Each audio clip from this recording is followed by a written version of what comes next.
Hey everybody, Mover for your next door here, and no, it's been a while since I've done a video. My computer's been fucking up.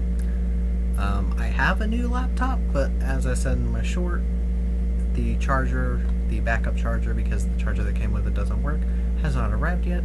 So, guess I gotta do a video on this laptop that has a broken headphone jack, and the audio I'm using is from a webcam. So hopefully it doesn't sound too bad. When I tested it, it sounded alright. But yeah. This time, I saw The Fourth Kind from 2009. This is a film from director Olatunde Asunsanmi from 2009 and stars Milla Jovovich, Will Patton, Hakeem Kai Kazim, and Elias Koteas. Now in this film, since the 1960s, a disproportionate number of the population in and around Nome, Alaska, have gone missing. Despite FBI investigations, the disappearance remains a mystery. Dr. Abigail Tyler, a psychologist, may be on the verge of blowing the unsolved cases wide open when, during the course of treating her patients, she finds evidence of alien abductions. Now, what did I think of The Fourth Kind? Well, I don't love it. I don't hate it. I think it has a very interesting idea, and I think it didn't quite hit the moment where I was like, okay, this is a really damn good movie. Part of that is with it calling itself a real-life story, and part of it is with some of the pacing and how certain things are spaced out, but I'll get to that after the cast. Milla Jovovich as Abby, she does a great job. She does. I think Milla Jovovich is a legitimately good actress. I liked her a lot in 45. That's an underrated film. More of a drama. It kind of sold itself as a revenge thriller, but it was more of a drama thriller. Very satisfying, though. It's a hard to watch movie at times, but it is very satisfying. She was in Faces in the Crowd, which I really liked. Great performance in that film as well. Let me see, I'm trying to remember. I liked her in Fifth Element. That's a movie that recently quite a few people have been giving shit. I don't know why. I still really like it. Survivor, decent film. She was good in it. But yeah, I do legitimately think she is a great actress. It's just that she gets... people get like, oh, every Paul W.S. Anderson movie she's in is terrible. And I'm like, I can't comment on those because I haven't seen any of them other than the first Resident Evil, which I thought was pretty good, to be honest. Stuck to the source material as much as it needed to. But you're judging her based off of like big budget movies and not like the kind of lower budget movies like this, where she's actually given a chance to act and not be just boring feminist character or boring female badass. But still, Will Patton as Sheriff August. He's both a blessing and a curse because one, he plays this role really well, but he's also very irritating. The way the character is written annoys me. It's not Will Patton's performance, because Will Patton is a great actor. He's been in a ton of films. He was in the most recently he was in the Halloween reboot trilogy. I forgot what his character, Deputy Frank Hawkins. He was that character. But yeah, I've always liked him. But yeah, I'll get to some of my issues. Hakeem Kai Kazim is Awolowo Odusami. He's kind of a guy that gets brought in to like help find out what's going on with all this. He's fine. And Elias Koteas as Abel Campos. I liked him. He worked. He's kind of another psychologist that like works with Abby at times. But yeah, this film, again, it's not that I hate this film, it's not that I love this film. This film has so many interesting ideas, and I think in certain ways it succeeds in what it's trying to do, in certain ways it doesn't. But let me address the elephant in the room. I am reviewing this film as entertainment. Now, whether or not it's a true story, like it claims to be, like based on actual case studies, the whole thing, apparently a lot of, apparently the Dr. Tyler in the movie does not exist. There is no real case study of this. Still, I'm reviewing this as entertainment. I'm not reviewing it as a biopic, because that's clearly not what it is. It's clearly using this as an advertising stunt, and I kind of admire it saying that it's a real story. But here's the thing. If I hadn't been told that this was like based on real events, or that the footage used in the never before seen archival footage was fake, I wouldn't have believed you, because I think the archival footage is very well done, especially during the best scene in the film is easily the standoff at the guy who had been put under hypnosis's house, where he has his, it's not really a spoiler, but he has his family at gunpoint. It's a very tense fucking scene, and it's the best scene in the film. And the fact that it happens in the first, I think, third, or at least first half of the film kind of just goes downhill from there, because there are scary moments after that, don't get me wrong. It's just that none of them can top that scene, and that feels like a scene that would have worked way better as a climactic scene.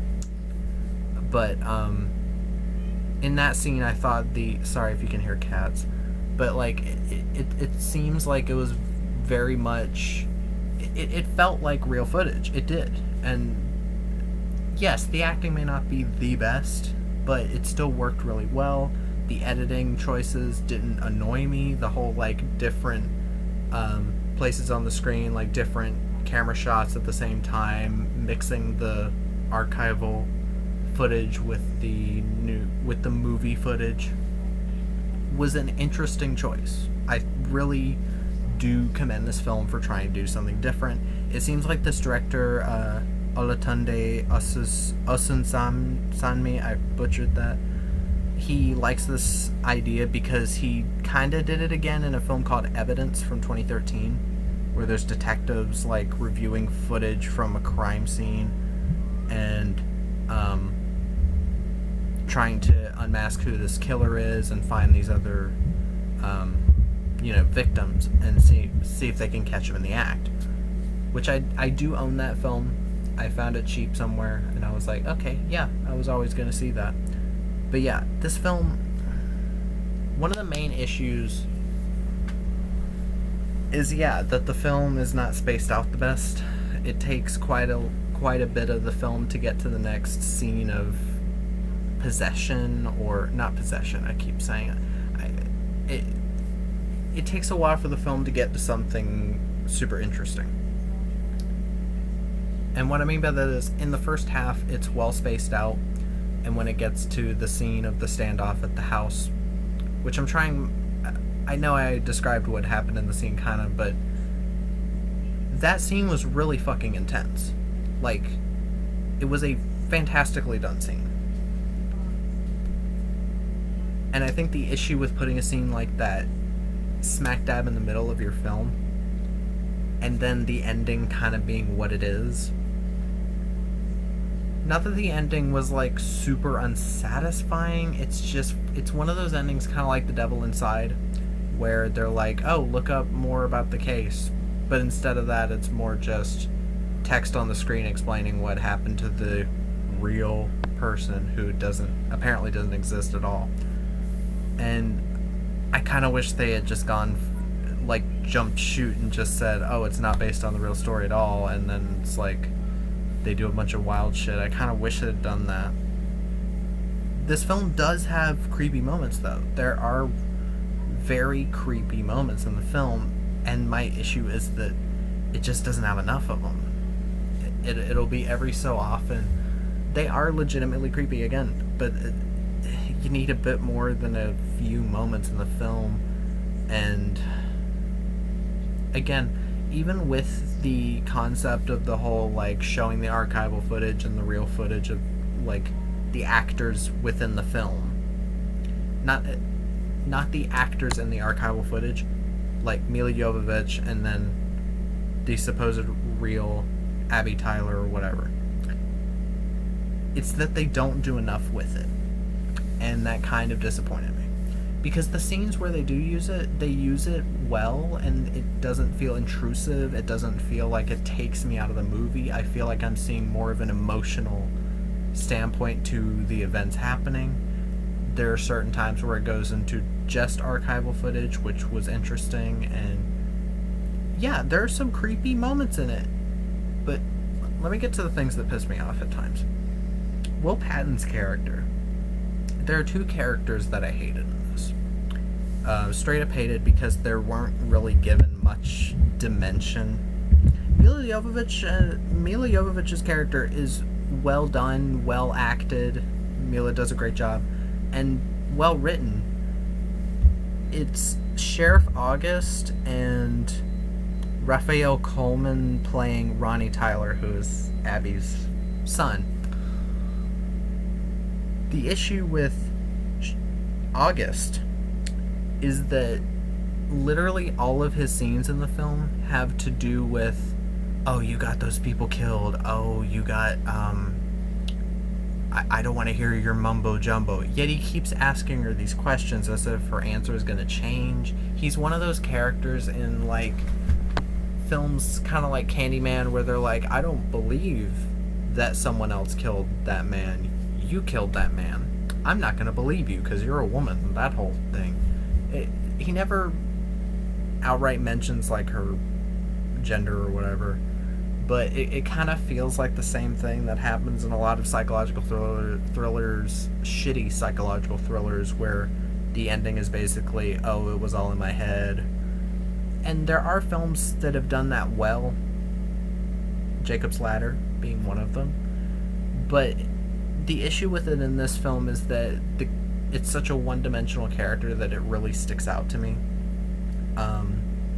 Especially near the end where he keeps doing it, and it's like, dude, this woman is missing her fucking daughter, and you immediately go to, oh, she abducted the daughter, she's like hiding the daughter somewhere, just take the custody of her kid. Like, it just makes no fucking sense.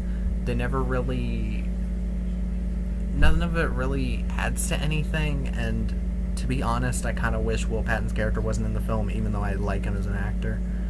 And the other issue is her son, again, played by Raphael Coleman. This actor has been in 2 other movies, It's Alive, and Nanny McPhee. He was, honestly, he's just, like, such a cliche, like, oh, the kid that doesn't believe the mother. He's like, oh, if you can't help yourself, you can't help us. And yeah, he got really annoying really quick. It didn't feel like... Milla Jovovich's acting was so good that I was convinced that this was just an actual family. And his acting kind of ruined parts of it for me, because it didn't feel like he was a kid at all. And it just threw me out of it. I really didn't like him. If those characters were out of this, I'm not saying it would be an immediate 8, but it just really... I don't know if it rubbed me the wrong way or it just came off horribly written. Other than that, I'm trying to think of other issues. There wasn't really any noticeable CGI. There were definitely shots with CGI of, like, the abductions and all that, but none of it stood out as, like, horrible or anything. This was around the same time as that Paranormal Activity came out. It came out the same year. And while I do enjoy Paranormal Activity a bit more, I do still acknowledge that Paranormal Activity has its issues, specifically with pacing at times. and some of the acting isn't the best, but given that those people are basically playing themselves in the film, it's fine. Here, again, the acting, other than the boy, isn't really the issue here. It's more missed potential for me, where I do really wish that they would have done something like this with real footage, like real actual footage, tried to mimic it the best they could, and do the whole side-by-side thing again, but play into it a bit more. Like, they have these fancy transitions where it transitions from one person talking to Dr. Tyler, and then the camera goes back and it's a different person, they're well done transitions, but it doesn't really add up to anything. It doesn't really say anything within the movie. It just kind of feels like they're messing with style. And if I'm going to be completely honest, the ending is not really that satisfying. Even though I think it's decent, I can still admit that the film has very powerful moments. It has very powerful scenes that are hard to watch, actually. And this is a PG-13 horror movie, and I'm more scared by this than Terrifier 2. I know I rated this lower than Terrifier 2, but for what Terrifier 2 was trying to do, it was fine. I liked it. It was way too long, though. This film is the right length, an hour and 38 minutes. Like, it's perfectly the correct length for this type of story. But I do think the ending is not that satisfying. I don't find found footage-ish. This isn't really a found footage film, but found footage-y, like, found it, and then you're putting it in the film type of films, and then ending them with, like, kind of a cop-out, or kind of a story that doesn't feel like it has a full conclusion to it, does annoy me. But still, I like the film. It's just that I just wish somebody would do this better. And I hope Evidence is that. Because, I mean, I've been really looking forward to it ever since I knew about what it was about. So, I guess I'll get to the pros and cons. Pros, again, Milla Jovovich, Will Patton, Elias Koteas all do good jobs in the film. Good or great. The score from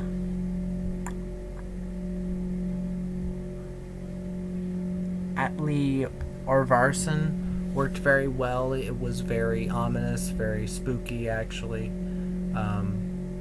Especially the score during the scene at the house. Cinematography, excellent, to be honest, for a movie of this type of budget. The budget was $10 million. The cinematography made it look quite a bit more expensive than it was. The visual effects are well done. Minimalist, but I'm fine with minimalist visual effects. And again, the cons. One last pro. There are legitimately scary moments. I think if you watch this film, go into it expecting kind of a low-key movie.